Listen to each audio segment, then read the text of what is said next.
Hola, estamos con Alberto Mayol, sociólogo, académico, amigo y además él es consejero de la Fundación Constituyente 21, nuestra fundación.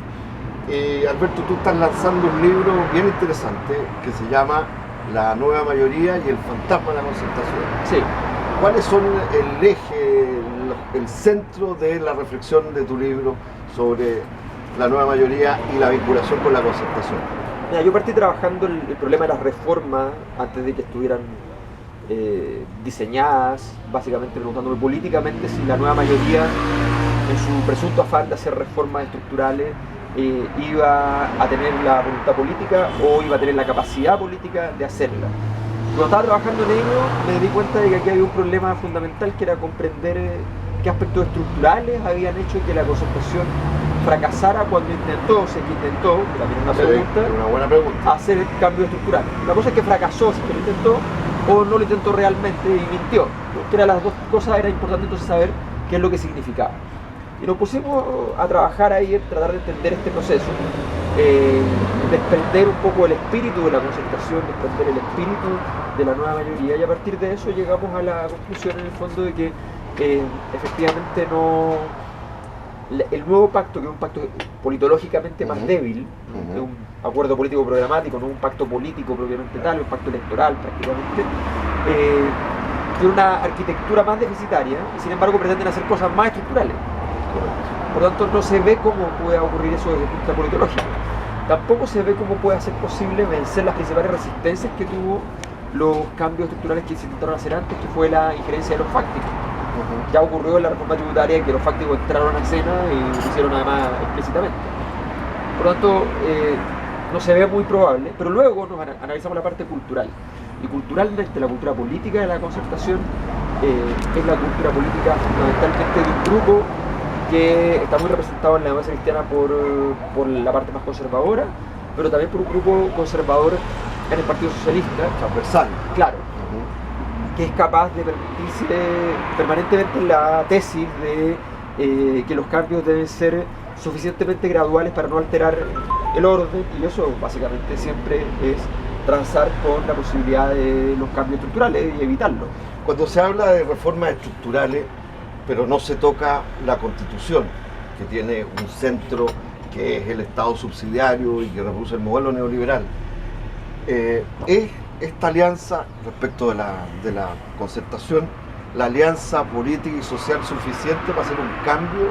¿Hay una voluntad de hacer un cambio de verdad alternativo al modelo neoliberal dominante en Chile, que fue alimentado por la propia concertación? A ver, esta es una alianza que no es social, es una alianza política. Las alianzas políticas históricamente en Chile, cuando han partido en el centro y han terminado en la izquierda, eran alianzas sociales, no solo políticas, sino que también sociales. Pero no es el caso. Es una alianza estrictamente política porque esos partidos en la práctica no tienen demasiadas bases, por tanto no se puede argumentar que tienen una solidez particular. Yo creo que en términos estrictos, si uno lo analiza de modo más o menos detallado, la alianza de la nueva mayoría es una alianza que no tiene pretensión constituyente en sentido estricto. O sea, evidentemente tiene un proyecto de una constitución que lo va a hacer probablemente, pero cuando tú en tu forma bajo el mismo sistema, primero ellos dicen en el programa, ellos dicen tenemos que hacer reformas al modelo y no cambios de modelo, lo dicen en el programa, pero además ellos dicen si tú te fijas, los cambios estructurales que se ofrecen ya vienen prenegociados y después se negocian de nuevo, por lo tanto no son tan estructurales. Y la nueva constitución es un tema bien delicado porque la nueva mayoría ha dicho que esto se va a hacer estrictamente con los canales institucionales. Y tú no puedes romper la institucionalidad dictatorial en los canales de la dictadura. Por tanto, en general, y además hay un factor simbólico que es casi retórico, pero que dice mucho. Si tú te fijas en el discurso presidencial del 21 de mayo, Michelle Bachelet menciona la nueva constitución, pero la menciona en el punto 20. Tomarte un menú secundario. Claro, o sea, tú estás en la lista de supermercados y llegas al lugar donde dice tal cosa. No puede ser. No tiene ninguna lógica. Un cambio constitucional es lo que articula todos los otros cambios. Si no estás entendiendo que es una constitución o no te interesa. Y otra vinculación en tu reflexión y en el libro, ¿Es esto una alianza de centro-izquierda? ¿Qué es centro y qué es izquierda? ¿Quiénes son estos componentes? Yo creo que se ha usado y abusado mucho del concepto de centro-izquierda. Sí. ¿Cuál es tu reflexión en el libro sobre el tema? Claro, lo que pasa es que, en términos estrictos, es una alianza que tiene, podríamos decir que tiene las tres fuerzas de cualquier conflicto político metidas adentro de la misma alianza sin criterio de negociación. O sea, tiene un grupo que vamos a llamar, de modo exagerado, pero vamos a llamar revolucionario, que quiere hacer cambios más profundos. Tiene un grupo que es de cambios moderados y tiene un grupo colonizado que coloniza los cambios moderados en forma de gatopardismo, digamos, que es el grupo más directamente de derecha, conservador, el antiguo régimen. Entonces tiene jacobino, girondino y el anciano Regín. Entonces, obviamente, en esa lógica, primero no hay posibilidades de pacto realmente. Y normalmente los que terminan ganando dependen mucho de los moderados. Si los moderados están más por los cambios, van a ganar lo de los cambios, pero si los moderados están más por evitar los desórdenes, bloquear. Entonces van a ganar los de... Y si tú quieres hacer cambio y no quieres que pase nada, no haya conflicto social, no haya gente reclamando, no haya incertidumbre, bueno, no vas a hacer los cambios, porque es natural, si los cambios producen incertidumbre. ¿Y la representación político-social y de clase? ¿Cómo se da en este escenario?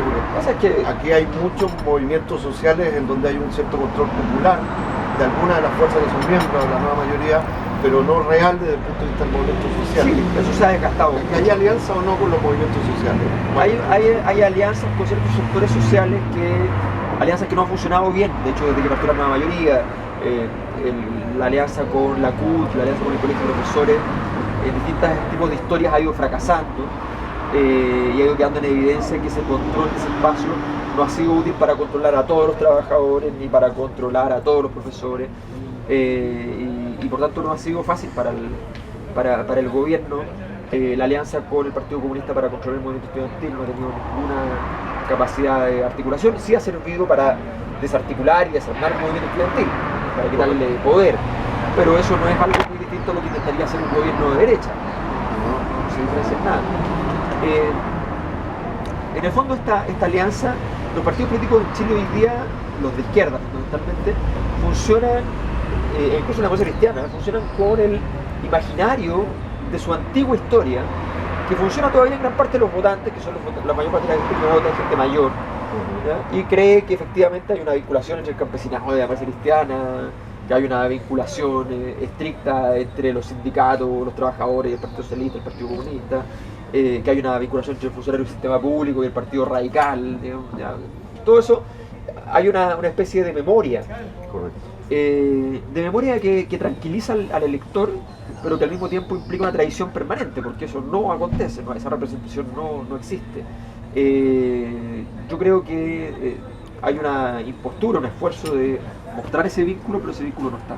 ¿Cuál es la relación con la izquierda social, política, anticapitalista, antisistémica, que está fuera, que existe, es viable? ¿La nueva mayoría es capaz de articular alguna razón con ellos? ¿Qué reflexión haces tú? Para un cambio más de fondo, más estructural del sistema económico, el modelo económico. Yo creo que el carácter estructural de los cambios es posible. Es posible que la izquierda anticapitalista, entendiendo la lógica de la astucia política, entendiendo que el purismo 24 horas no es precisamente el mejor compañero, digamos, pero sí entendiendo que no puedes transar nunca con tu discurso central. Eso significa, básicamente, tienes que tener una estrategia, y eso significa que el partido que vas a perder trata de empatarlo, pero que tú tienes que siempre dejar claro cuál es tu discurso de fondo. No puedes transar eso. Una negociación no puede llegar a ese punto. Yo creo que la gran lección no está en Chile en ese sentido. La gran lección es que con un movimiento social mucho más pequeño, en España hoy día la tercera fuerza política es Pablo Iglesias, los movimientos sociales, que es a la izquierda de la izquierda. No olvidemos que en España el sistema político está hoy día el Partido Popular en la derecha, el PSOE entre el centro y la derecha. Claro, que es centro derecha, centro liberal. Luego viene Izquierda Unida, La izquierda más tradicional, que es la izquierda tradicional, y de pronto aparece Podemos, que se transforma en tercera fuerza política, y que es posible que obligue al PSOE, al Partido Socialista Obrero Español, a que convertirse... tiene casi nada de obrero, Claro, ¿no? De socialista menos, y de pero sí español, muy español. transnacional. O sea, Claro. bueno, el PSOE es posible que pacte con el Partido Popular y vayan en conjunto en las elecciones, o sea, haya la explicitación total, ¿ya?, de este orden, porque básicamente a la izquierda del Partido Comunista logró instalar una base muy fuerte gracias al movimiento 15M. Correcto. Entonces, yo creo que ahí hay un mensaje muy interesante. Como el Syriza en Grecia, ¿no? Exacto. Del PASOK y el Exacto. PKK, que es el Partido Comunista. Exacto. Ahora, ¿quiénes son los socialdemócratas clásicos de izquierda, socialdemócratas dentro de la nueva mayoría?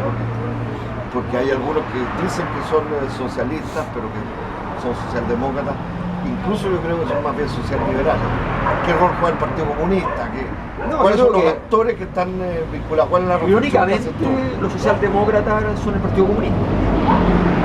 Hace 50 años eso era un insulto. Qué bueno el insulto. Hoy día ser socialdemócrata más o menos es de izquierda, igual. Está jugando el rol que el Partido Socialista no jugó en la concertación. Exacto.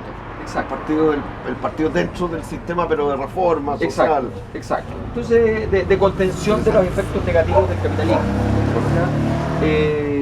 y de lo que permite la preservación del capitalismo, porque limita las contradicciones, pero al mismo tiempo permite un estándar de calidad de vida mejor para las personas.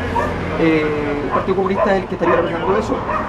Si uno cree en los discursos, habría una facción dentro del PPD que estaría representando parte aquello. Claro, que es la sección retroexcavadora, digamos. Ya, okay. Pero no está claro, digamos, si eso efectivamente se traduce finalmente en las legislaciones, qué sé yo. En cualquier caso, en el Partido Socialista no existe eso. Si uno mira el conjunto de leyes que han sido votadas, qué sé yo, no está bien extraviado. Eso está bastante perdido. Y directamente en la DC lo que hay es ahí están operando los fácticos. O sea, los fácticos hoy día no operan por la derecha, operan por la DC. Ahí está el empresariado y está la iglesia. Y la relación en la reflexión que haces tú de gobierno, Bachelet, nueva mayoría y la relación concertación. ¿Qué rol juegan estos fácticos? ¿Dónde ubicas a gente como Enrique Correa, que ahora es un gran asesor del Grupo Penta? Por ejemplo. Además, tú sabes que acaba de hacer una alianza profesional y de negocios con Salaquet, que es uno de los que va a defender, en fin. Sí. ¿Qué rol juega esa franja que los Tirones, los Correa, bueno, eso del viejo régimen, dices tú, Sí. los nuevos, qué pasa con la nueva tecnocracia que se instala con el gobierno de la presidenta Bachelet? ¿Hay una reflexión de Sí, yo creo que... libro? Bueno, sí, de hecho hay un capítulo ¿Ya? que tiene solo una página, que yo la llamo interludio, y lo único que tiene es una entrevista, un fragmento de una entrevista a Enrique Correa del año 2005. Ya, emblemática, me imagino. Claro, una entrevista que ilustra perfectamente todo el espíritu de... Yo creo que Enrique Correa no solo es un gran personaje, un gran articulador, yo creo que en Enrique Correa se deposita irónicamente la verdad del modelo político chileno. Ajá, O sea, ¿por yo qué? creo- A ver, ¿cuál es la...? Enrique Correa en su trabajo articula intereses por la política. Grandes intereses. Y grandes intereses, qué sé yo. Y a Enrique Correa lo que le interesa siempre es estar en el lugar donde fluye el poder. Enrique Correa, todos los que están en el mundo de ese mercado saben que Enrique Correa es de los más baratos siendo de los más importantes. Pero a él lo que le interesa es estar ahí, estar en cada una de esas escenas. Allí donde todos temen entrar o quieren esconderse, Enrique Correa no tiene problema en decir yo voy a asesorar al Grupo Penta, yo voy a hacer esto, yo voy a hacer todo. ¿Ya? Por tanto, Eso lo mantiene siempre en el centro del Exacto. debate, de la articulación. Del poder. Exactamente. Y él es explícito. Yo creo de hecho que si la política de la democracia de los acuerdos hubiese sido tan explícita como la hace ver Enrique Correa, por lo menos habría tenido un esfuerzo de legitimación o de deslegitimación total, pero habría estado en juego la legitimidad. El problema fue la hipocresía. En ese sentido, Enrique Correa simplemente es al mismo tiempo que un tipo que no entiende la lógica republicana, no entiende la lógica de la política, ¿no? Al mismo tiempo que no entiende la lógica de la política sustantiva, la política del sentido utópico, de la producción de un proyecto social, ¿no? Al mismo tiempo que es así aquello, es el más honesto. Es el único que explicita cuál es el punto en que está en juego. Y yo creo que el punto que está en juego es que las fuerzas políticas están para ser carteros del poder que hoy día controla no solo Chile, sino que controla el mundo, que es el poder de los grandes grupos económicos y del sistema financiero. Ese es el poder central y es el poder que requiere la política para no entrar en crisis, porque gran parte de la ausencia de crisis del sector financiero está en la ausencia de supervisión, está en la posibilidad de especular al máximo, está en la posibilidad de decir que existen cosas que no existen, en fin, o sea, de decir que los paquetes de accionarios valen con lo que no valen. Eso es política. Eso es política de la mala, pero es política. Y en un país donde las instituciones están en el suelo, desde el punto de vista de la percepción ciudadana, sobre todo el Congreso Binominal, en fin, quizás los mejor considerados son los bomberos, porque ni siquiera creo que la Iglesia Católica, por los temas de pedofilia y todas estas cosas. ¿Qué rol tiene la nueva mayoría esta conjunción de fuerzas? Porque es una suma de partidos, no una coalición, como tú bien señalas, o a lo menos dicen que son coalición para una cosa, los otros solo plan para apoyar un programa. No, claro. ¿Cuál es la relación con la participación, con la crisis de legitimidad? ¿Qué reflexionas? No, yo creo que la colección de partidos no tiene ningún sentido. Es un error. Lo único que fue novedad fue la incorporación de Revolución Democrática y el Partido Comunista. Y la incorporación de esos dos grupos tienen que ver fundamentalmente con que requerían construir la fantasmagoría que el movimiento estudiantil estaba con la nueva mayoría. Y eso significaba tener a Camila Vallejo y a George Jackson. No importaba no tener a los estudiantes, pero sí confundir a los papás de los estudiantes. Entonces, y a los abuelos, sobre todo de los estudiantes. O sea, eso es lo que más vota. Por tanto, efectivamente yo creo que ahí hay un factor que es bastante decisivo. La nueva mayoría tiene un factor de unidad solamente. Se llama el poder electoral y la legitimidad, la confianza que importa Michelle Bachelet. Eso fue lo que unió a la nueva mayoría. El acuerdo no es político programático, el acuerdo es personal. Y Bachelet, en su infinito temor permanente, no ha sido capaz de articular el poder que ella tiene de ser la persona que lleva el pacto, ¿verdad? Y decir, bueno, si yo soy la joya de la corona, yo mando. Eso es lo que no ha acontecido. Michelle Bachelet no dice yo mando. Esto hubiese pasado en Argentina, hubiese pasado en cualquier otro país, en cualquiera, incluso en países, incluso en democracias súper institucionalizadas, en Suiza, en Suecia, ¿ya? Hubiese pasado en cualquier parte donde todo el sistema político está arruinado y hay solo una figura que tiene toda la legitimidad y tenemos inmediatamente una democracia personalista obvia. Aparece una figura sólida que dice, bueno, yo tengo todo el poder, tengo que tener todo el poder para poder reconstruir este orden ilegítimo. Pero, y en esa reflexión, esta presidenta, este nuevo periodo, la presidenta Bachelet, ¿es la presidenta Bachelet finalmente del ministro de Hacienda Andrés Velasco? Es decir, de la reproducción del modelo con pequeñas matices en la reforma, o es una presidenta de una transformación no estructural, yo no creo que sea estructural, sin embargo, pero más profunda, que abre camino? ¿Cuál es la reflexión? Ninguna de las dos. ¿Dónde está ahí entre medio la vieja concertación con la nueva mayoría rebautizada? Michelle Bachelet nunca ha querido ser actor político. Ella siempre ha querido ser el escenario. Entonces ella es un campo de fuerzas. Otras fuerzas llegan allí y disputan la posibilidad de ser representada por la figura de Michelle Bachelet. Y son fuerzas empresariales, son fuerzas políticas, son fuerzas sociales, que se disputan el terreno ahí porque simplemente Michelle Bachelet le va a poner la firma darwinistamente al que se haya adaptado mejor a ese entorno. Michelle Bachelet no es un actor que tenga un proyecto. Ella intentó en ambos gobiernos, en su anterior gobierno y en este, comenzar con cambios estructurales. ¿Ya? La otra vez más cambios más políticos, tiene que ver con el gobierno ciudadano, y esta vez con cambios más relacionados con las prestaciones sociales. En ambos casos, el proyecto de transformación relevante duró 100 días. Las primeras 50 medidas y los primeros 100 días marcaron el momento en el cual Michelle Bachelet parecía que avanzaba en una dirección más o menos fija. Inmediatamente pasados esos 100 días, vino el descalabro y ella negó siempre lo que había dicho. ¿Y ahora hacia dónde, en qué etapa está? Hoy día se produjo lo siguiente. Hoy día, hasta hace un par de semanas atrás, el gran ganador era Gutenberg Martínez, digamos, que había logrado hacer real lo que solo con Boca era irreal, era la posibilidad de una matriz conservadora dentro de la nueva mayoría fuerte. Sin embargo, el caso Penta retorna a los grandes temores de los chilenos. El temor de que haya una confabulación donde la política sea dominada por los grupos económicos.